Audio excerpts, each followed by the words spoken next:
Addateegala forest రేంజ్లో అక్రమ వనదోపిడీ వ్యవహారం తీవ్ర కలకలం రేపింది. సోమిడి చెట్టును పాత చలాలను ఉపయోగించి అక్రమంగా తరలించిన ఘటనను సూదికొండ ఫారెస్ట్ అధికారులు గుర్తించి పట్టుకున్నారు. అక్రమ తరలింపులు ఫారెస్ట్ రేంజ్ అధికారి అనుమతులతోనే జరిగినట్లు స్పష్టం చేశారు.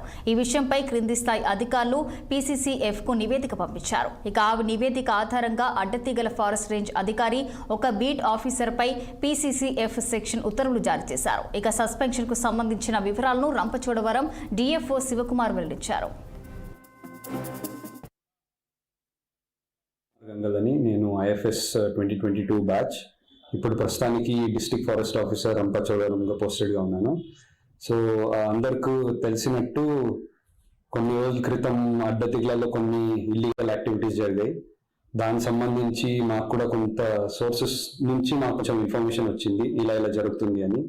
సో చట్టపరంగా మనం ఎవరెవరు అయితే ఇన్వాల్వ్ అయ్యారో దీంట్లో ఇల్లీగల్ యాక్టివిటీస్లో both out side the department and inside the department వాళ్ళ మీద మనం స్ట్రిక్ట్ యాక్షన్ తీసుకుపోతున్నాము. అండ్ ఇదే ప్రకారం ఏజెన్సీలో పర్టికులర్లీ మన రంపచోడవరం డివిజన్లో 7 మండల్లో కొన్ని చోట్లలో హాట్స్పాట్స్ ఉన్నాయి ఇల్లీగల్ యాక్టివిటీస్కి. చాలా వరకు ఇల్లీగల్ టింబర్ స్మగ్లింగ్ అయితే జరుగుతూనే ఉంది, మీకు అందరికీ తెలిసినట్టు. సో వాటి మీద కూడా మనం దృష్టి పెడుతున్నాము. సో మల్టిపల్ సోర్సెస్ నుంచి మనకి ఇన్ఫర్మేషన్ వస్తూనే ఉంది. సో వాళ్ళ మీద కూడా మనం వచ్చే రోజుల్లో స్ట్రిక్ట్ యాక్షన్ తీసుకుంటాము.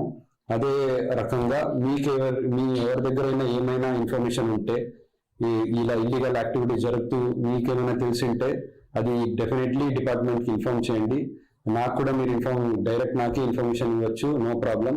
సో ఇలా మనం టుగెదర్ కోఆర్డినేషన్తో మనం ఏమైనా చేస్తేనే మనం మన అడవి లోపల ఉన్న వైల్డ్ లైఫ్ ని ప్రొటెక్ట్ చేసుకోగలుగుతాము.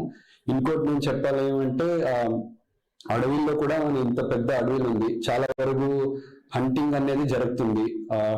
బయట నుంచి వచ్చిన టూరిస్ట్ కూడా ఉన్నారు, కొంతమంది లోకల్స్ కూడా ఉన్నారు. చాలా మంది లోకల్స్ చాలా సపోర్టివ్ గా ఉన్నారు డిపార్ట్మెంట్ కి, కొంతమంది ఉన్నారు. సో వాళ్ళు అండ్ బయట నుంచి వచ్చిన టూరిస్ట్ చాలా వరకు హంటింగ్ జరుగుతుంది. దానివల్ల ఎంతో రేర్ స్పీసీస్ ఇక్కడ నశించి